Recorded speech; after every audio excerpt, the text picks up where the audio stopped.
Buenos días, este es nuestro tradicional vídeo semanal con las 4 claves de la semana que ahora termina. Una semana que ha terminado como el rosario de la aurora. Y si no, vean en el repaso que vamos a dar como siempre de lo que pasó ayer a las 10 de la noche cuando cerró Estados Unidos. Los futuros europeos mal. Futuro del CAC cerraba con 1,09% de caída, el del DAX 1,01%, el del Eurostoxx menos 1,07%. El del IBEX, que había pasado toda la semana pues sacando pecho como el mejor, fue el peor, menos 1,34. También bien es cierto que cerró, como saben, a las 8. En las divisas, el dólar se revalorizó contra todo. Aquí tiene más 0,25% contra el yen, la libra perdió 0,28%, el euro perdió 0,30%. Ojo a la dura jornada que tuvieron los bonos. Siempre que hay duras jornadas en los bonos, pues todos nos preguntamos, ¿se estará pinchando ya la burbuja? Porque la burbuja está ahí, ya saben que es una burbuja, yo diría que es la más grande de la historia financiera. Lo de los .com era una merienda de Boy Scouts, haciéndose daditos de esos en el fuego comparado con esto. Bueno, de momento es lo que hay. Fíjense el boom, menos 1,15%, perdón, menos 115 puntos. Y el bono alemán a 30 años, atención al tortazo de menos 432 puntos. Ahí es nada, vean el gráfico. Este bono, al ser a 30 años, pues es mucho más volátil que el Bund a 10, pero el batacazo es monumental.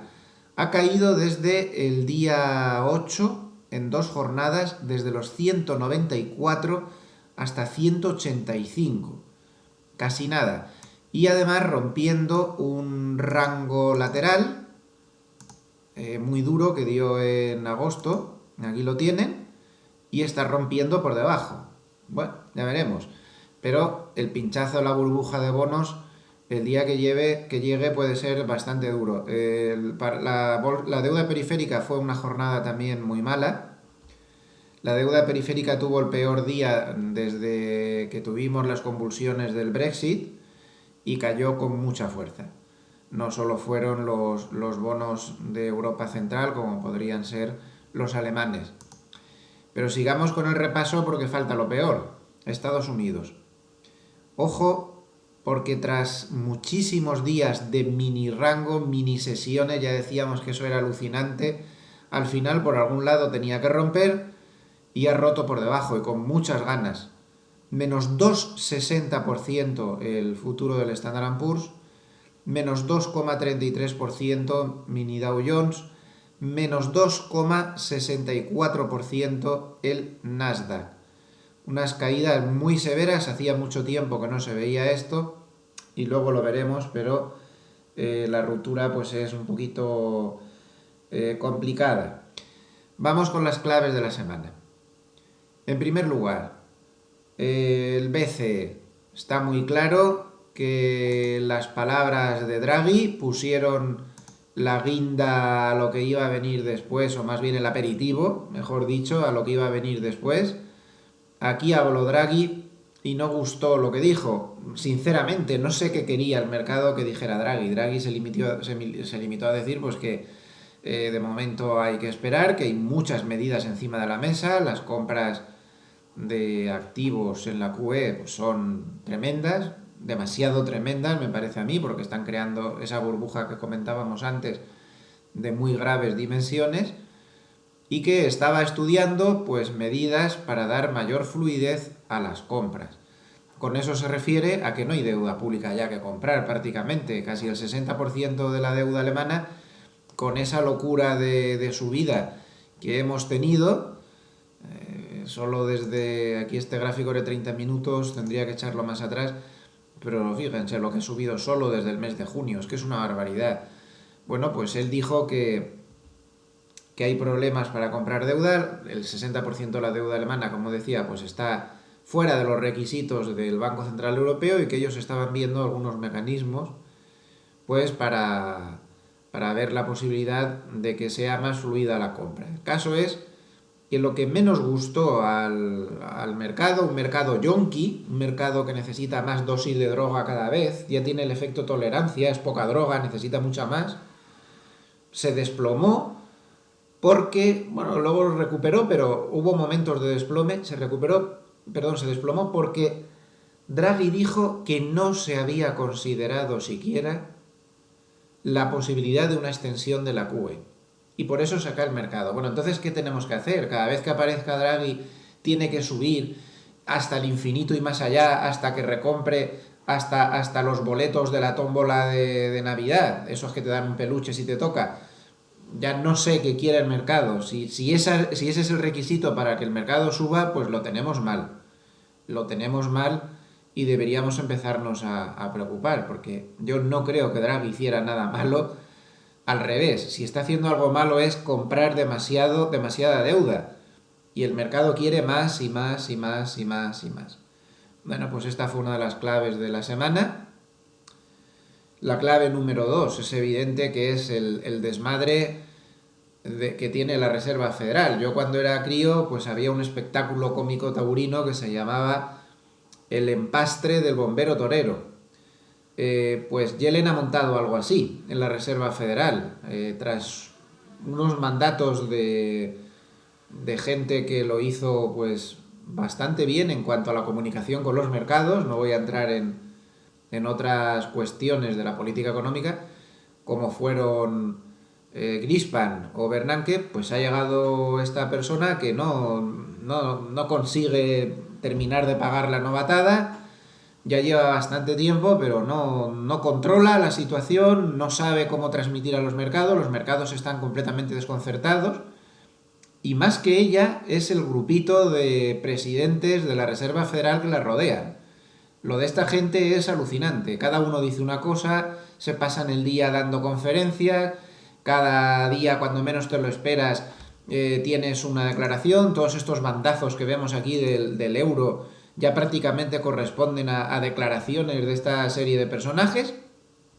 Y bueno, y el caso es que tras una semana o unos días donde hemos tenido datos macro realmente malísimos, a mí me dejó hondamente, profundamente preocupado el dato de ISM de servicios. Es que es un dato al nivel del 2010, atención, del 2010. No había estado nunca tan mal como el 2010. Y la peor bajada mensual desde que cayó Lehman en el 2008. Y no podemos decir que los servicios sea cuestión baladí porque es el 20% de la economía de Estados Unidos. Perdón, el 80% de la economía de Estados Unidos. Pero es que el 20% de la economía de Estados Unidos, que es manufacturas, pues está mucho peor aún. Los datos no sé, en general, los datos industriales no están saliendo bien, y el ISM de manufacturas también salió realmente muy preocupante. No hay por dónde cogerlo. Sin embargo, la Reserva Federal le parece que la economía está sobrecalentada. Ayer, una de las razones que citan todas las crónicas de este batacazo que vemos aquí, fíjense que vela, no se veía esto desde el mes de junio, una vela de esas proporciones, claro, y menos, después del rango lateral este tan grande y tan pequeñito que hemos tenido. Pues una de las razones fue que otro miembro de la Reserva Federal dijo que la economía americana estaba sobrecalentada. Pero bueno, por favor, pero es que esta gente no ve los datos, están en una burbuja viviendo con sus cochazos y sus hoteles de lujo, no sé, ya es preocupante. Lo de la clase política mundial es muy preocupante a nivel actual. Lo de la española vamos a dejarlo estar, porque ¿para qué? Pero, ¿qué pasa aquí? Claro, el mercado está desconcertado por completo, no entiende cómo varios personajes de estos de presidentes de la Reserva Federal les están bombardeando con el mensaje: vamos a subir tipos porque la economía americana está muy bien. Y ves los datos diarios y lo que está es muy mal. Nadie entiende nada. El mercado no descuenta subidas de tipos de interés en septiembre, pero ayer se hace ese tipo de declaraciones. Economía sobrecalentada, vuelvo a repetir. La verdad es que me tuve que leer las declaraciones varias veces. Luego llegó a decir que es que si la economía trastabilla y los tipos están tan bajos, entonces no tienen armas para bajarlos. Todo muy incongruente, todo muy inconexo, y no se sabe muy bien si esta gente va o viene. A mí me da la sensación que la economía americana ha estado muy bien, ellos no lo supieron ver a tiempo, ahí estuvo el momento de subir los tipos, pero la economía americana posiblemente esté cambiando lentamente de ciclo. Yo no creo que haya una recesión cerca, pero sí creo que está empezando a patinar. y no es momento de más subidas de tipos, o en todo caso de subidas de tipos simbólicas, pero no para un ciclo general de subidas de tipos. Yo no lo creo. Están muy obsesionados con los datos de empleo, pero hay que recordar que, como todo el mundo sabe, el empleo es lo primero que empieza a mejorar. Perdón, lo estoy diciendo mal. Es lo último que mejora cuando se está en un ciclo de recuperación, es decir, que cuando el empleo ya mejora totalmente, se llega al pleno empleo, normalmente suele corresponder con los finales del ciclo de recuperación, y al revés. Cuando llegan las crisis, el empleo tiene tendencia a empezar a empeorar pues algo después de que otros factores pues estén teniendo problemas, pero sobre todo su característica más importante es la primera, es decir, la tendencia a ser el último indicador que mejora, cuando ya han mejorado prácticamente todos. En fin, esto es lo que hay. La Reserva Federal está desconcertando al mercado. El mercado le dices que sí van a subir tipos cuando en todo este proceso pues, nos habían descontado, y pasa lo que pasa. Así que Reserva Federal, Banco Central Europeo, las dos primeras claves de esta semana. Tercera clave, ya tenemos que pasar al aspecto técnico, es muy importante. Este mini rango lateral se rompió por la parte baja, finalmente, de manera violenta. Ayer no fue un día cualquiera, es un día para anotar en rojo en el calendario técnico, porque tenemos la ruptura del rango, tenemos que se pasó como si fuera mantequilla la primera zona de soportes que estaba en la media de 50, y ahora pues ha llegado a la línea verde, que es la media exponencial de 100, que ahí donde tiene bastante soporte. El soporte mayor de mercado, sin ningún género de dudas, estaría en la media de 200. Esto es importante que lo tengamos en cuenta. Si miramos el gráfico con una perspectiva semanal, yo creo que las grandes tendencias siempre donde se ven es aquí. Bueno, pues vemos que sigue con una fuerte tendencia alcista. En este caso las medias de 50 semanas y de 100 pues están bastante más abajo, y la media de 200, que está aguantando desde el año 2011, pues está mucho más abajo. Realmente, para que estuviéramos hablando de un giro de mercado grave y preocupante, pues habría que bajar mucho más, ¿eh? Este gráfico de semanas pues lo marca muy claro, y más si echamos una directriz alcista, que es perfecta, como ven, con múltiples apoyos, aquí, toda esta zona y aquí. Bueno, pues queda muy claro que solo podríamos estar hablando de un cambio de ciclo si llegara a la zona del 1890 más o menos. Yo quisiera recordar algo que hemos comentado muchas veces en situación intradía. Yo recomiendo mucho leer esos artículos, porque creo que ahí hablamos de cosas que luego de vez en cuando pues hay que desempolvar. Y una de las cosas de las que hemos hablado en esa sección es del ciclo de las elecciones en Estados Unidos. Las elecciones en Estados Unidos tienen dos vertientes. Cuando va a haber o puede haber reelección, no es el caso, porque Barack Obama ya ha agotado los mandatos, o cuando, como en este caso, pues como decía, ya se ha agotado mandatos, y lo que va a entrar es un presidente nuevo seguro, ya sea Trump o ya sea Hillary Clinton, uno de los dos. Bueno, pues en ese caso, cuando hay presidente nuevo, hay un ciclo que se repite muy a menudo, que es más o menos lo que estamos haciendo este año. Hay una subida en la primera parte del año, luego hay un atasco con caídas puntuales bastante fuertes sobre el mes de septiembre-octubre, con lo cual esto que está pasando ahora seguiría dentro de ese ciclo, y el mercado no se recupera hasta que no pasan las elecciones. Entonces, cuando pasan las elecciones, estaríamos hablando de mediados de noviembre, ahí empieza una recuperación hasta final de año. Esto es importante que lo tengamos en cuenta, al igual de que septiembre es el peor mes del año. Esto lo hemos comentado hasta la saciedad en numerosos artículos. Es el peor mes del año con mucha diferencia. Bien, volviendo al gráfico de días, Ya hemos visto en el gráfico de semanas que tenemos que poner en contexto esta caída, que tampoco es tan grave ni nada de nada.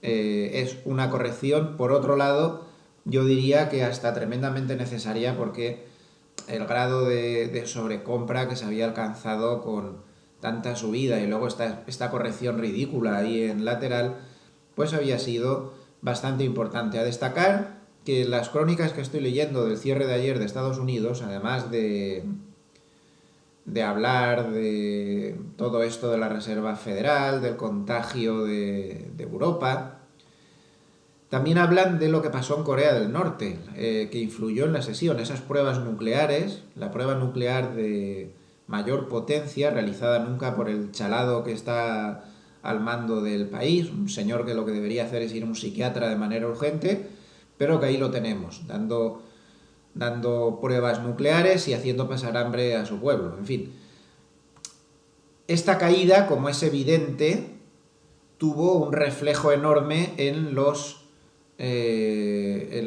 ETFs que siguen la volatilidad. Yo, por ejemplo, tengo aquí el SVXI, que es el inverso del VIX, o el inverso del ETF VXX, y miren qué movimiento tuvo.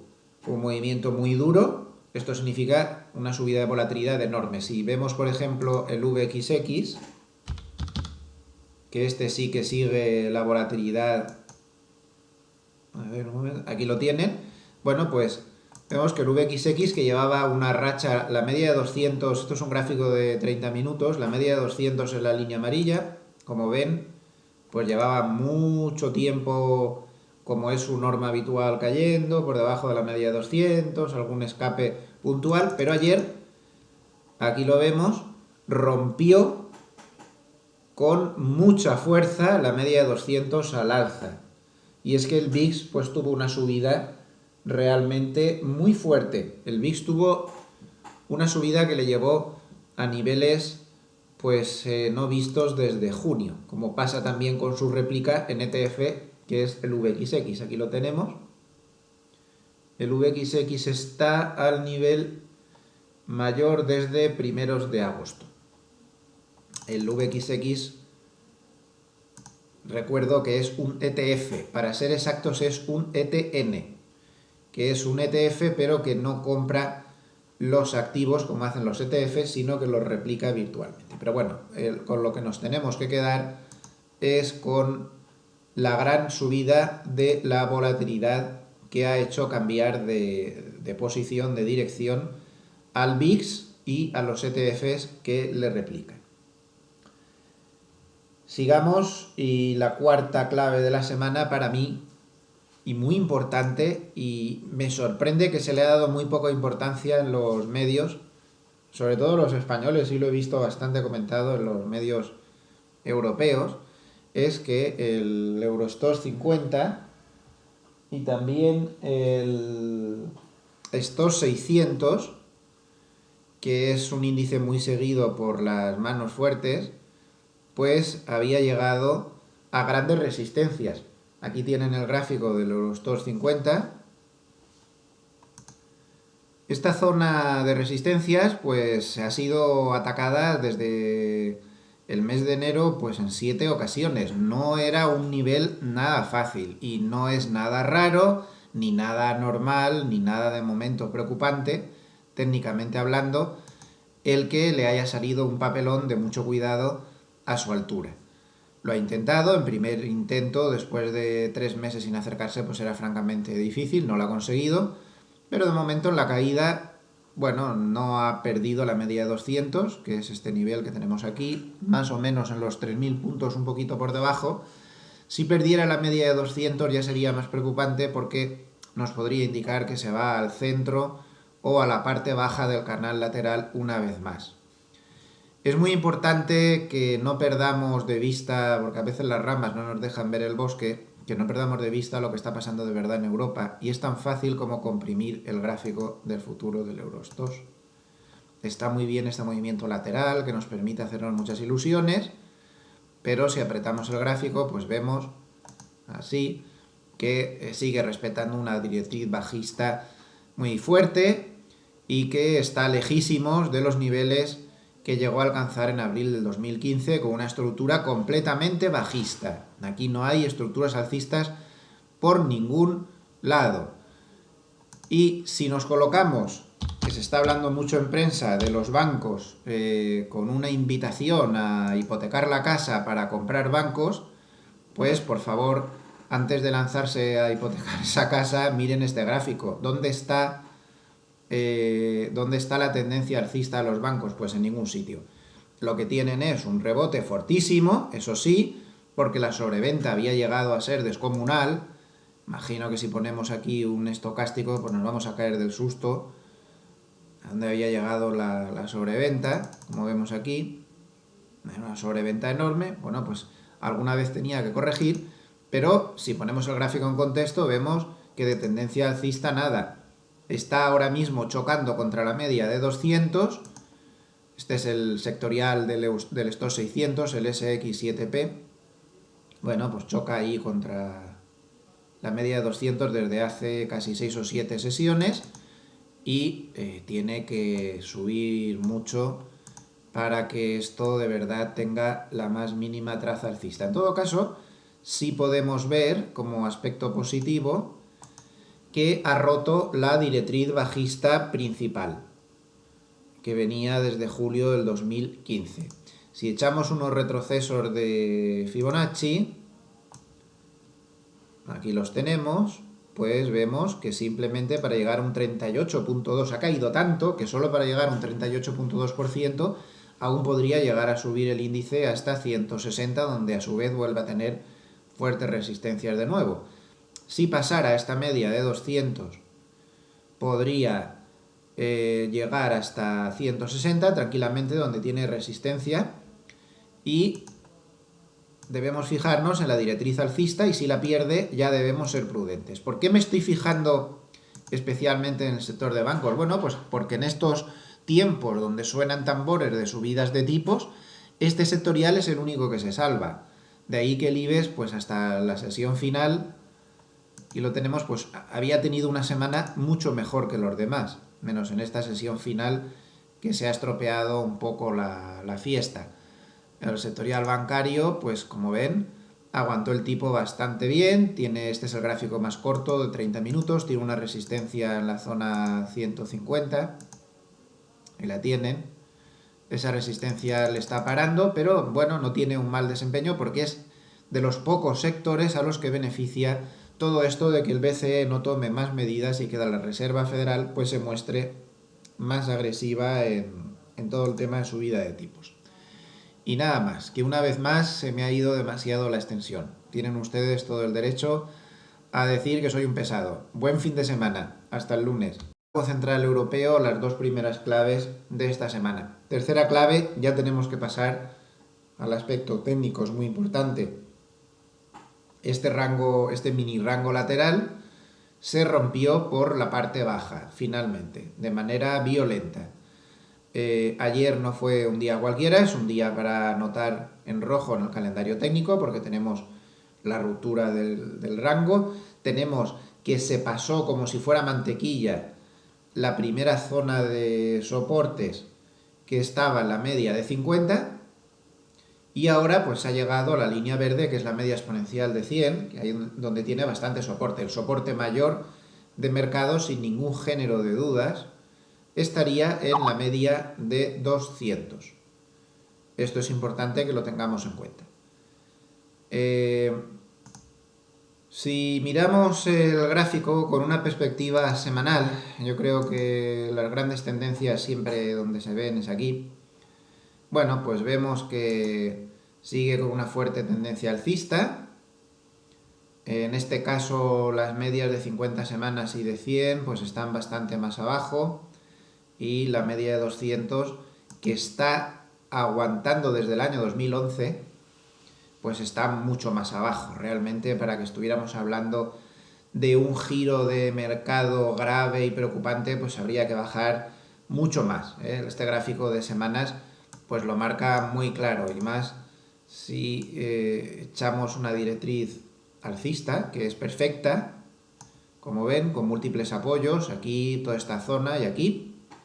Bueno, pues queda muy claro que solo podríamos estar hablando de un cambio de ciclo si llegara a la zona del 1890 más o menos. Yo quisiera recordar algo que hemos comentado muchas veces en situación intradía.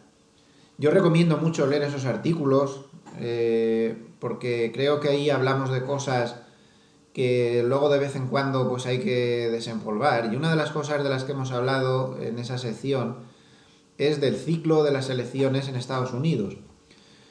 Las elecciones en Estados Unidos tienen dos vertientes. Cuando va a haber o puede haber reelección, no es el caso porque Barack Obama ya ha agotado los mandatos, o cuando, como en este caso, pues como decía, ya se ha agotado mandatos y lo que vas a entrar es un presidente nuevo seguro, ya sea Trump o ya sea Hillary Clinton, uno de los dos. Bueno, pues en ese caso, cuando hay presidente nuevo, hay un ciclo que se repite muy a menudo, que es más o menos lo que estamos haciendo este año. Hay una subida en la primera parte del año, luego hay un atasco con caídas puntuales bastante fuertes sobre el mes de septiembre-octubre, con lo cual esto que está pasando ahora seguiría dentro de ese ciclo, y el mercado no se recupera hasta que no pasan las elecciones. Entonces, cuando pasan las elecciones, estaríamos hablando de mediados de noviembre, ahí empieza una recuperación hasta final de año.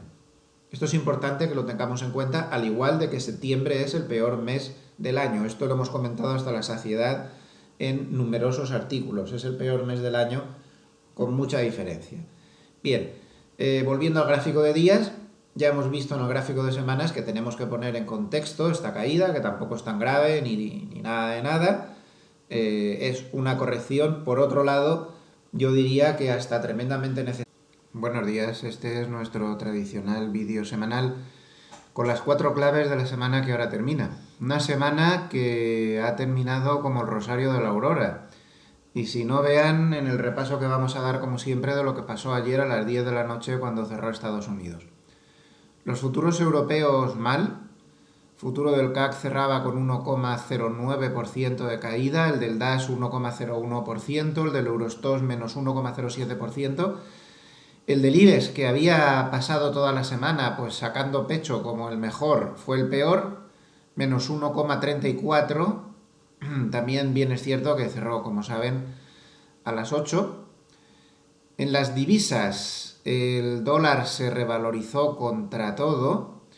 Aquí tiene más 0,25% contra el yen, la libra perdió 0,28%, el euro perdió 0,30%. Ojo a la dura jornada que tuvieron los bonos. Siempre que hay duras jornadas en los bonos, pues todos nos preguntamos, ¿se estará pinchando ya la burbuja? Porque la burbuja está ahí, ya saben que es una burbuja, yo diría que es la más grande de la historia financiera. Lo de los .com era una merienda de Boy Scouts, haciéndose daditos de esos en el fuego comparado con esto. Bueno, de momento es lo que hay. Fíjense el boom, menos 1,15%, perdón, menos 115 puntos. Y el bono alemán a 30 años, atención al tortazo de menos 432 puntos. Ahí es nada, vean el gráfico. Este bono, al ser a 30 años, pues es mucho más volátil que el Bund a 10, pero el batacazo es monumental. Ha caído desde el día 8, en 2 jornadas, desde los 194 hasta 185. Casi nada. Y además rompiendo un rango lateral muy duro que dio en agosto, aquí lo tienen, y está rompiendo por debajo. Bueno, ya veremos.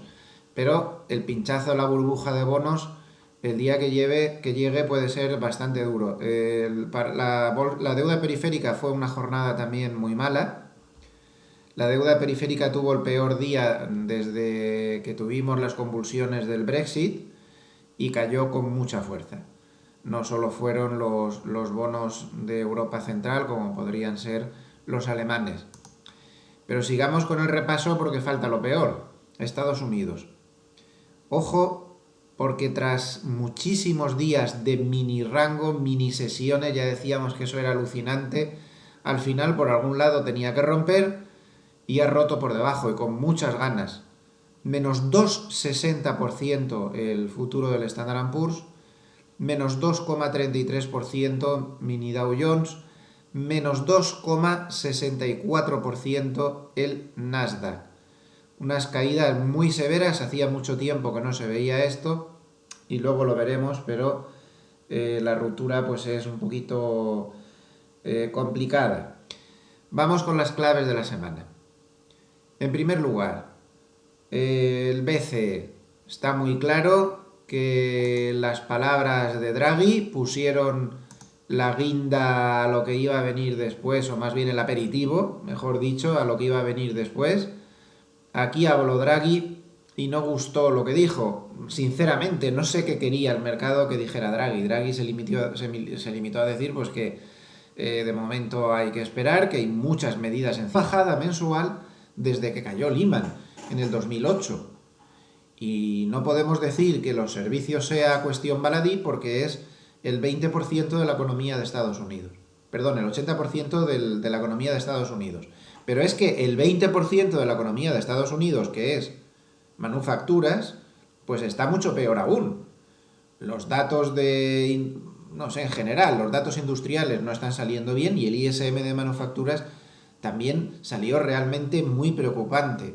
No hay por dónde cogerlo. Sin embargo, la Reserva Federal le parece que la economía está hasta sobrecalentada. Ayer, una de las razones que citan todas las crónicas de este batacazo que vemos aquí, fíjense que vela, no se veía esto desde el mes de junio, una vela de esas proporciones, claro, y menos, después del rango lateral este tan grande y tan pequeñito que hemos tenido, pues una de las razones fue que otro miembro de la Reserva Federal dijo que la economía americana estaba sobrecalentada. Pero bueno, por favor, pero es que esta gente no ve los datos, están en una burbuja viviendo con sus cochazos y sus hoteles de lujo, no sé, ya es preocupante. Lo de la clase política mundial es muy preocupante a nivel actual. Lo de la española vamos a dejarlo estar, porque ¿para qué?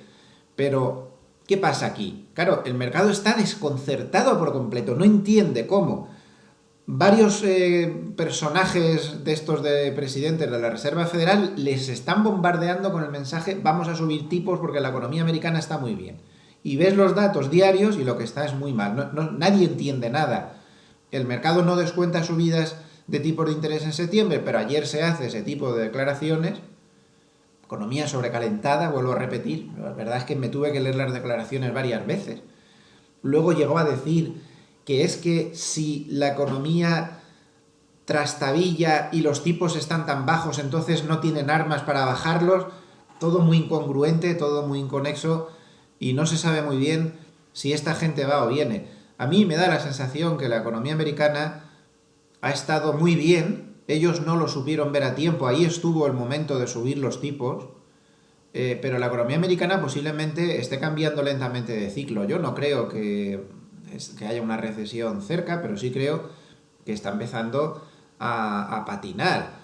Y no es momento de más subidas de tipos, o en todo caso de subidas de tipos simbólicas, pero no para un ciclo general de subidas de tipos. Yo no lo creo. Están muy obsesionados con los datos de empleo, pero hay que recordar que, como todo el mundo sabe, el empleo es lo primero que empieza a mejorar, perdón, lo estoy diciendo mal, es lo último que mejora cuando se está en un ciclo de recuperación, es decir, que cuando el empleo ya mejora totalmente, se llega al pleno empleo, normalmente suele corresponder con los finales del ciclo de recuperación, y al revés. Cuando llegan las crisis, el empleo tiene tendencia a empezar a empeorar pues algo después de que otros factores pues estén teniendo problemas, pero sobre todo su característica más importante es la primera, es decir, la tendencia a ser el último indicador que mejora, cuando ya han mejorado prácticamente todos. En fin, esto es lo que hay. La Reserva Federal está desconcertando al mercado. El mercado le dices que sí van a subir tipos cuando en todo este proceso pues, no se habían descontado y pasa lo que pasa. Así que Reserva Federal banco necesaria porque el grado de sobrecompra que se había alcanzado con tanta subida y luego esta corrección ridícula ahí en lateral, pues había sido bastante importante. A destacar que las crónicas que estoy leyendo del cierre de ayer de Estados Unidos, además de hablar de todo esto de la Reserva Federal, del contagio de Europa, También hablan de lo que pasó en Corea del Norte, que influyó en la sesión, esas pruebas nucleares, la prueba nuclear de mayor potencia realizada nunca por el chalado que está al mando del país, un señor que lo que debería hacer es ir a un psiquiatra de manera urgente, pero que ahí lo tenemos, dando pruebas nucleares y haciendo pasar hambre a su pueblo. En fin, esta caída, como es evidente, tuvo un reflejo enorme en los ETFs que siguen la volatilidad. Yo, por ejemplo, tengo aquí el SVXI, que es el inverso del VIX, o el inverso del ETF VXX, y miren qué movimiento tuvo. Fue un movimiento muy duro, esto significa una subida de volatilidad enorme. Si vemos, por ejemplo, el VXX, que este sí que sigue la volatilidad. A ver, aquí lo tienen. Bueno, pues vemos que el VXX, que llevaba una racha, la media de 200, esto es un gráfico de 30 minutos, la media de 200 es la línea amarilla, como ven, pues llevaba mucho tiempo, como es su norma habitual, cayendo, por debajo de la media de 200, algún escape puntual, pero ayer, aquí lo vemos, rompió con mucha fuerza la media de 200 al alza.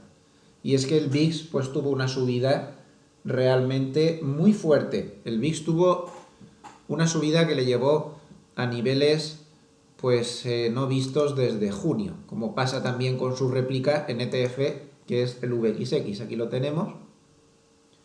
El VXX está al nivel mayor desde primeros de agosto.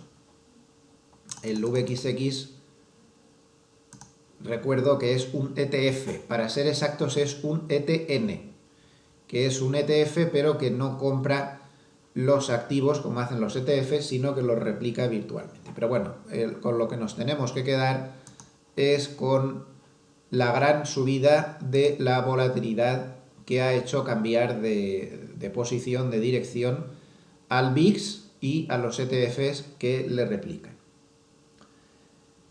Sigamos, y la cuarta clave de la semana para mí, y muy importante, y me sorprende que se le ha dado muy poca importancia en los medios, sobre todo los españoles, y lo he visto bastante comentado en los medios europeos, es que el Eurostoxx 50 y también el Stoxx 600, que es un índice muy seguido por las manos fuertes, pues había llegado a grandes resistencias. Aquí tienen el gráfico del Eurostoxx 50. Esta zona de resistencias pues ha sido atacada desde el mes de enero pues en 7 ocasiones. No era un nivel nada fácil y no es nada raro, ni nada normal, ni nada de momento preocupante, técnicamente hablando, el que encima de la mesa las compras de activos en la QE pues son tremendas, demasiado tremendas me parece a mí, porque están creando esa burbuja que comentábamos antes de muy graves dimensiones, y que estaba estudiando pues medidas para dar mayor fluidez a las compras. Con eso se refiere a que no hay deuda pública ya que comprar prácticamente, casi el 60% de la deuda alemana, con esa locura de subida que hemos tenido, solo desde aquí este gráfico de 30 minutos, tendría que echarlo más atrás, pero fíjense lo que ha subido solo desde el mes de junio, es que es una barbaridad. Bueno, pues él dijo que hay problemas para comprar deuda, el 60% de la deuda alemana, como decía, pues está fuera de los requisitos del Banco Central Europeo, y que ellos estaban viendo algunos mecanismos pues para ver la posibilidad de que sea más fluida la compra. El caso es que lo que menos gustó al mercado, un mercado yonki, un mercado que necesita más dosis de droga cada vez, ya tiene el efecto tolerancia, es poca droga, necesita mucha más, se desplomó porque, bueno, luego lo recuperó, pero hubo momentos de desplome, se desplomó porque Draghi dijo que no se había considerado siquiera la posibilidad de una extensión de la QE. Y por eso saca el mercado. Bueno, entonces, ¿qué tenemos que hacer? Cada vez que aparezca Draghi, tiene que subir hasta el infinito y más allá, hasta que recompre hasta los boletos de la tómbola de Navidad, esos que te dan un peluche si te toca. Ya no sé qué quiere el mercado. Si ese es el requisito para que el mercado suba, pues lo tenemos mal. Lo tenemos mal y deberíamos empezarnos a preocupar, porque yo no creo que Draghi hiciera nada malo. Al revés, si está haciendo algo malo es comprar demasiada deuda. Y el mercado quiere más y más y más y más y más. Bueno, pues esta fue una de las claves de la semana. La clave número 2 es evidente que es el desmadre que tiene la Reserva Federal. Yo cuando era crío pues había un espectáculo cómico taurino que se llamaba El empastre del bombero torero. Pues Yellen ha montado algo así en la Reserva Federal, tras unos mandatos de gente que lo hizo pues bastante bien en cuanto a la comunicación con los mercados. No voy a entrar en otras cuestiones de la política económica, como fueron Greenspan o Bernanke. Pues ha llegado esta persona que no consigue terminar de pagar la novatada. Ya lleva bastante tiempo, pero no controla la situación, no sabe cómo transmitir a los mercados están completamente desconcertados. Y más que ella, es el grupito de presidentes de la Reserva Federal que la rodean. Lo de esta gente es alucinante. Cada uno dice una cosa, se pasan el día dando conferencias, cada día, cuando menos te lo esperas, tienes una declaración. Todos estos bandazos que vemos aquí del euro ya prácticamente corresponden a declaraciones de esta serie de personajes. Y bueno, y el caso es que tras una semana o unos días donde hemos tenido datos macro realmente malísimos, a mí me dejó hondamente, profundamente preocupado el dato de ISM de servicios. Es que es un dato al nivel del 2010, atención, del 2010. No había estado nunca tan mal como el 2010. Y la peor